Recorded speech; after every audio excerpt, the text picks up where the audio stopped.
फूलों सा चेहरा तेरा, कलियों सी मुस्कान है। रंग तेरा देख के, रूप तेरा देख के, कुदरत भी हैरान है। ओ रंग तेरा देख के, रूप तेरा देख के, कुदरत भी हैरान है। हेलो दोस्तों, मैं प्रदीप निरंजन स्वागत करता हूं आपका अपना यूट्यूब चैनल संकल्प एकेडमी 2.0 पर। तो दोस्तों, आज हम आपके बीच लेकर के आए हैं ज्योग्राफी का एक पहला टॉपिक, जिसका नाम है ग्लोब, अक्षांश एवं देशांतर रेखाएं। जी हाँ, ग्लोब, अक्षांश एवं देशांतर रेखाएं। तो मैं आपको आज ग्लोब पढ़ाएंगे और ग्लोब में बताएंगे कि कौन कौन सी रेखाएं कहां कहां स्थित होती है, किसे अक्षांश रेखा कहते हैं और किसे देशांतर रेखा कहते हैं। तो चलिए हम आपको पिक्चर के माध्यम से बताते हैं अक्षांश रेखा एवं देशांतर रेखा। इससे पहले आप हमारे चैनल पर न्यू आए हैं तो सबसे पहले चैनल को सब्सक्राइब कर दें और बेल आइकन की घंटी को भी दबा दें, जिससे हमारा आने वाला हर एक वीडियो का नोटिफिकेशन सबसे पहले आप तक पहुंचे। तो चलिए हम स्टार्ट करते हैं। तो जानते हैं सबसे पहले ग्लोब में अक्षांश और देशांतर रेखा। तो जो पूरब से पश्चिम की ओर जो एक रेखा खींची जाती है ग्लोब पर, उसे हम अक्षांश रेखा कहते हैं, जबकि उत्तरी ध्रुव और दक्षिणी ध्रुव को मिलाने वाली जो काल्पनिक रेखा होती है उसे हम लोग देशांतर रेखा कहते हैं। इस प्रकार से देशांतर रेखा क्या है? तो ध्रुव से ध्रुव को मिलाने वाली काल्पनिक रेखा, ध्रुव से ध्रुव को मिलाने वाली काल्पनिक रेखा। और पूरब से जो पश्चिम की ओर जो रेखाएं खींची जाती है काल्पनिक रेखा, उसे हम लोग जो कहते हैं, क्या कहते हैं? उसे अक्षांश रेखा कहते हैं। तो अक्षांश रेखा इसे कहा जाता है। तो ये जो बीचों बीच जो रेखा खींची गई ग्लोब पर, वो है विषुवत रेखा, जिसे कि 0 डिग्री अक्षांश रेखा भी कहते हैं। इसे क्या कहते हैं? 0 डिग्री अक्षांश रेखा। इसे विषुवत रेखा के नाम से भी जाना जाता है। इसे कौन सी रेखा कहते हैं? विषुवत रेखा। इसे भूमध्य रेखा भी कहा जाता है। क्या कहते हैं? भूमध्य रेखा। तो 0 डिग्री अक्षांश रेखा जो है पूरे ग्लोब को 2 बराबर भागों में बांटती है। इस गोला का इस पार्ट को हम लोग कहते हैं उत्तरी गोलार्ध और गोला के इस पार्ट को हम लोग कहते हैं दक्षिणी गोलार्ध। अर्थात पृथ्वी जो है 2 गोलार्ध में विभाजित है, उत्तरी गोलार्ध और दक्षिणी गोलार्ध। हमारा भारत देश जो स्थित है वो उत्तरी गोलार्ध के पूर्वी देशांतर में स्थित है। अर्थात भारत जो स्थित है इस एरिया में स्थित है। यहाँ पर जो देख रहे हैं 23.5 डिग्री, ये जो 23.5 डिग्री जो खींची जा रही है अक्षांश रेखा, ये 23.5 डिग्री अक्षांश रेखा है। इसे हम लोग कर्क रेखा कहते हैं। इसे क्या कहते हैं? कर्क रेखा कहते हैं। 23.5 डिग्री नॉर्थ लेटिट्यूड, तो इसे हम लोग कहते हैं कर्क रेखा। इसे किस नाम से जानते हैं? कर्क रेखा। ठीक इसके ऊपर जो होती है 66.5 डिग्री होती है।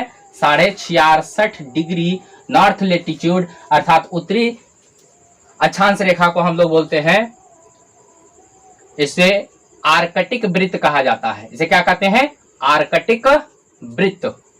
जबकि ये होता है उत्तरी ध्रुव, जिसको कि नॉर्थ पोल कहते हैं, ये 90 डिग्री होता है। फिर इसी प्रकार से नीचे में जो 23.5 डिग्री होता है, इसे हम लोग बोलते हैं मकर रेखा। इसे साउथ लेटिट्यूड कहते हैं। इसको हम लोग क्या कहते हैं? मकर रेखा। ठीक है। और यहाँ जो 66.5 डिग्री जो खींची गई है, इसे 66.5 डिग्री साउथ लेटिट्यूड को हम लोग बोलते हैं अंटार्कटिक वृत्त। क्या कहते हैं? अंटार्कटिक वृत्त कहते हैं। और यहाँ पर जो देख रहे हैं हम 23.5 डिग्री कर्क रेखा, ये भारत के 8 राज्यों से होकर गुजरती है, जो कि हम आपको नेक्स्ट वीडियो में इसके बारे में बताएंगे। इसे एक बार और बता देते हैं कि भारत के 8 राज्यों से होकर गुजरती है। जो सबसे पहला राज्य है वो है गुजरात, और जो सबसे अंतिम राज्य है वो है मिजोरम। अर्थात इसका एक ट्रिक है गुर मच्छ झाप त्रिमी। गुर मच्छ झाप त्रिमी। गु से गुजरात, र से राजस्थान, म से मध्य प्रदेश, छ से छत्तीसगढ़, झा से झारखंड, प से पश्चिम बंगाल और त्रि से त्रिपुरा और मी से मिजोरम। अर्थात गुर मच्छ झाप त्रिमी। गुजरात, राजस्थान, मध्य प्रदेश, छत्तीसगढ़, झारखंड, पश्चिम बंगाल, त्रिपुरा और मिजोरम। तो यह है भारत के ठीक बीचों बीच से गुजरती है कर्क रेखा। कर्क रेखा पर एकमात्र जो शहर स्थित है वो है झारखंड की राजधानी रांची। वो कौन सी है? झारखंड की राजधानी रांची। अब हम बात करते हैं उत्तरी गोलार्ध और दक्षिणी गोलार्ध को हम लोग कटिबंध के रूप में बांट रहे हैं। किस रूप में बांटते हैं? एक कटिबंध का भी जो है आपको वीडियो हम बना देंगे, लेकिन यहाँ पर थोड़ा सा इसकी जानकारी हम दे देते हैं। तो जो ये जो देख रहे हैं बीचों बीच जो रेखा जो देख रहे हैं, इसे 0 डिग्री अक्षांश रेखा कहते हैं, विषुवत रेखा कहते हैं, या तो इसे भूमध्य रेखा के नाम से जानते हैं। तो इसके इस तरफ और इसके इस तरफ, इस पार्ट को जो हम लोग बोलते हैं, इस पार्ट को, इसका नाम रखा जाता है, इसका जो नाम रखा गया है, इसको हम लोग बोलते हैं उष्ण कटिबंध। इसका नाम क्या रखा गया? उष्ण कटिबंध। उष्ण कटिबंध। जस्ट उष्ण कटिबंध के ठीक ऊपर इसको हम लोग बोलते हैं उष्ण प्लस शीत, अर्थात शीत प्लस उष्ण। ऊपर वाला शीत है, ये उष्ण का पार्ट है, तो दोनों को मिला देते हैं तो इसका नाम पड़ता है शीत प्लस उष्ण बराबर शीतोष्ण कटिबंध। जस्ट इसके ऊपर वाला जो पार्ट है, इसका नाम रखा गया है शीत कटिबंध। शीत कटिबंध। ठीक इसी प्रकार से ये हो गया उष्ण कटिबंध, और इसका नाम रखा गया शीतोष्ण कटिबंध। शीतोष्ण कटिबंध, और इसका नाम रखा गया शीत कटिबंध। तो इस प्रकार से हमारा ग्लोब की स्थिति है।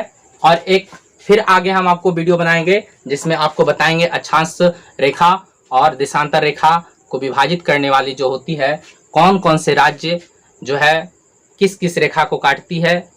और फिर इसमें हम जो है बताएंगे आपको कि सभी राज्यों की अवस्थिति, जैसे यहाँ आपको बताए थे कर्क रेखा पर स्थित जो राज्य है वो है गुजरात, राजस्थान, मध्य प्रदेश, छत्तीसगढ़, झारखंड, पश्चिम बंगाल, त्रिपुरा और मिजोरम। तो वो सब के बारे में भी हम आपको बताएंगे। लेकिन यहाँ पर एक बात और जानते हैं कि ये जो उष्ण कटिबंध बोले हैं, शीतोष्ण कटिबंध, शीत कटिबंध, इसका भी एक वीडियो हम आने वाला समय में बना देंगे। तो कमेंट में जरूर बताइएगा कैसा लगा वीडियो, और लाइक शेयर सब्सक्राइब कर दें, और वीडियो ज़्यादा से ज़्यादा लोगों के बीच शेयर भी कर दें। थैंक यू, धन्यवाद, जय हिंद, जय भारत।